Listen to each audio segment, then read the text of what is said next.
Welcome back, everybody, to Player 2 Games. I'm Kirk, and we're trying something new this month. I'm going to be walking you through all the different games I played in October and give you my thoughts on them. Let's start off with Spider-Man 2. I don't even know where to begin with this game. It has improved in almost every way conceivable from the first one. I love the story. I love Harry and Norman and their relationship. I love Peter and Harry and their relationship. Miles and Peter and their relationship. The story gets it right, and it's a Spider-Man story that's about relationships at the center, but it gets so much bigger than that, and I don't want to spoil anything, but the epic proportions that this game gets to and the implications that has for the future games is so amazing. The gameplay brings a lot of new improvements as well. Being able to switch between Miles and Peter at any time and have it be so quick is really cool. It's really nice, and it's just super fun. The web wings are really exciting to use.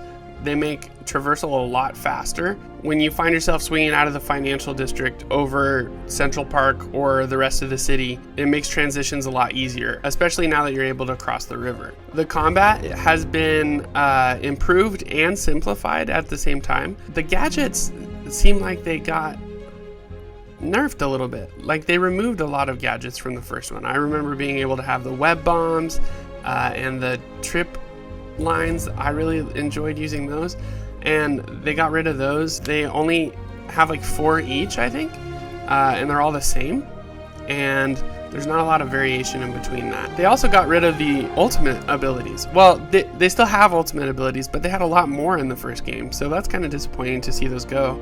I know some of them were super overpowered, like the focus one and the web blossom, but the ones that they have here are still pretty overpowered. They are fun to use, especially Peter's symbiote abilities, but I miss the old stuff. Now, most people, when they look at it, have made jokes about how they can't tell the difference graphically looking from one to the other, and a lot of times that's true, but I think especially in the opening scene of the game, you're able to tell right away that this is a brand new game and that it's taking full advantage of the power of the PS5. The opening fight with Sandman is so exciting and gets you right into the action right away, switching between Peter and Miles through the fight.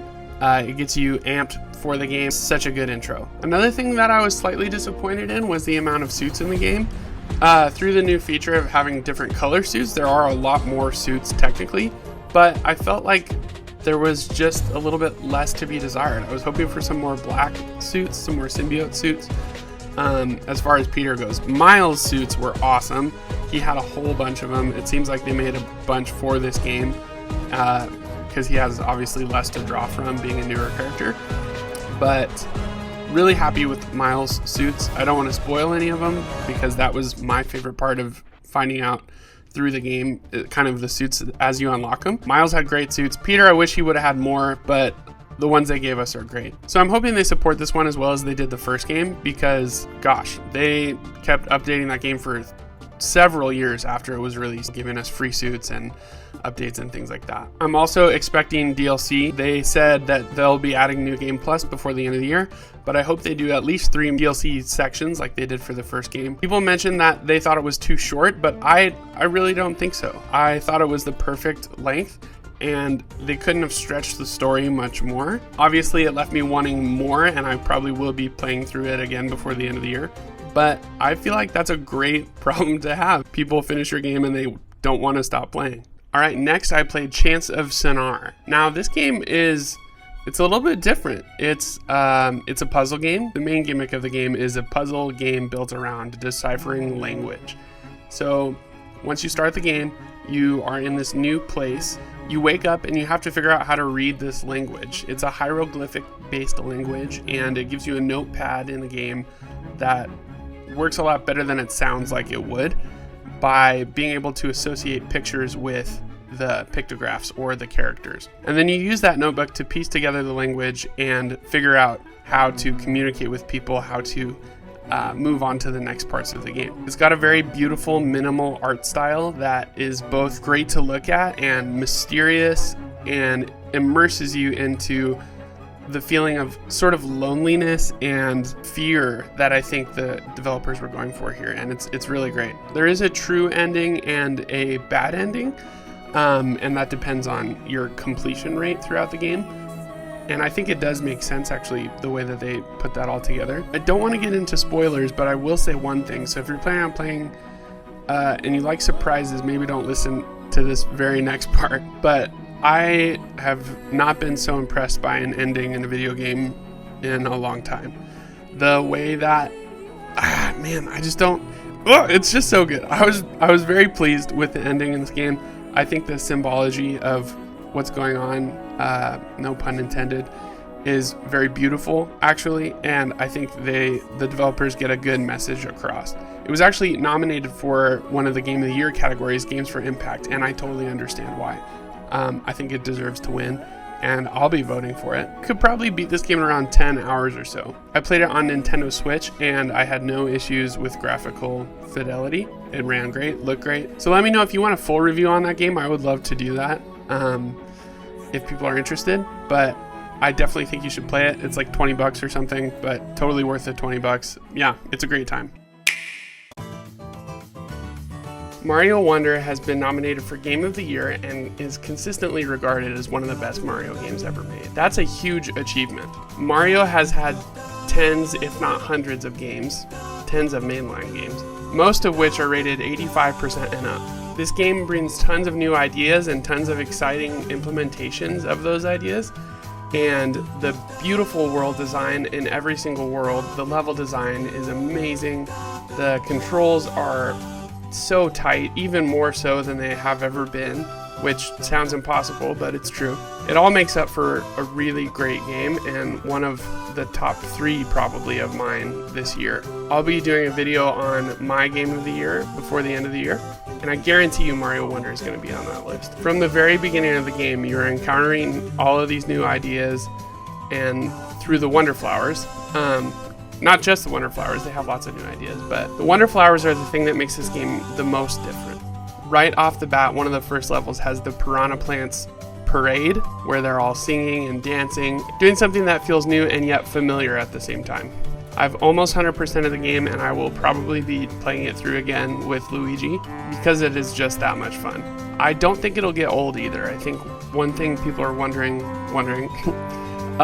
stupid, if this game's gonna get old, and I don't think it will, because I think since there are over 200 levels and around that many different wonder effects, I think the replayability will not rely on the surprises, but you'll be like, oh yeah, it's the wonder level where this thing happens, and you'll just be excited to replay it or try it in a different way.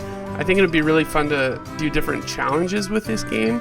One of the new things they added is the badge system, where your character can get new abilities. And I think it'd be so much fun to try and do a run through, maybe not the entire game, but try to do this level with a specific badge where you can only do the vertical wall jump, or you can only do the fast running badge on maybe a level that requires more precise platforming. I think there are endless possibilities for this game, and I think it makes it endlessly replayable. One of my favorite sections of the game is the Sand Kingdom. I think it's the 4th one or something like that, where there are so many secrets. Some of the levels are outright invisible until you get close enough, like a mirage in the desert.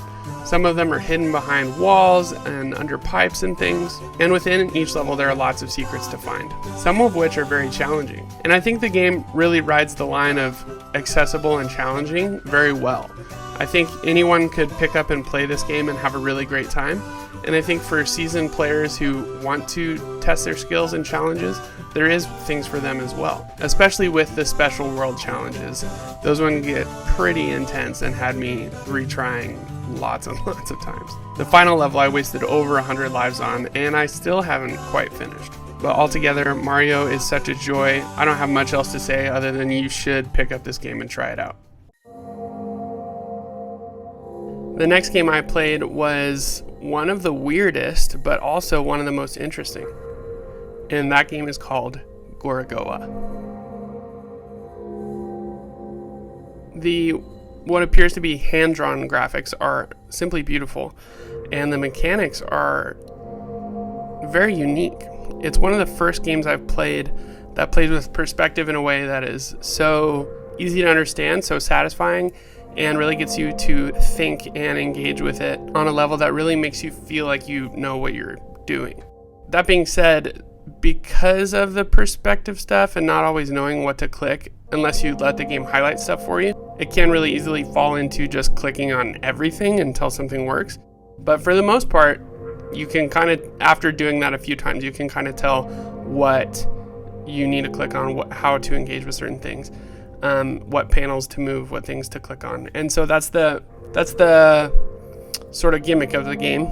The main mechanic is the perspective manipulation, but there's also 4 panels most of the time that you can move around the screen to either look at the picture behind it in a more complete way, if that makes any sense, or to move around to connect in a way that allows continuity from one to the next. Sort of hard to explain, but it's really fun once you get it and once you start playing with it. I played this on Switch as well, but it definitely seems like it's more made for Steam, for a computer, for PC, because it is definitely a point and click game.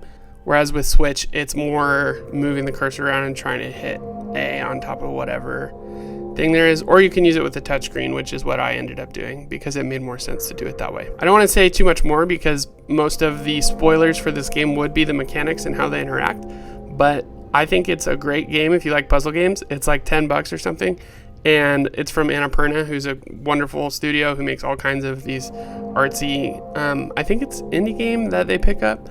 It's really, really good, and I'm really glad to have played it this month. Okay, let me know if you've played any of these games, what your thoughts are, and if not, which ones you're going to pick up and try to play. I had a really good month this month. Lots of good games. Nothing really let me down. I really enjoyed my time. I'm going to try and do this every month, so look out for this video next month. I've got a lot more games I've been playing in November that I'm really excited about. But that's been it. See ya.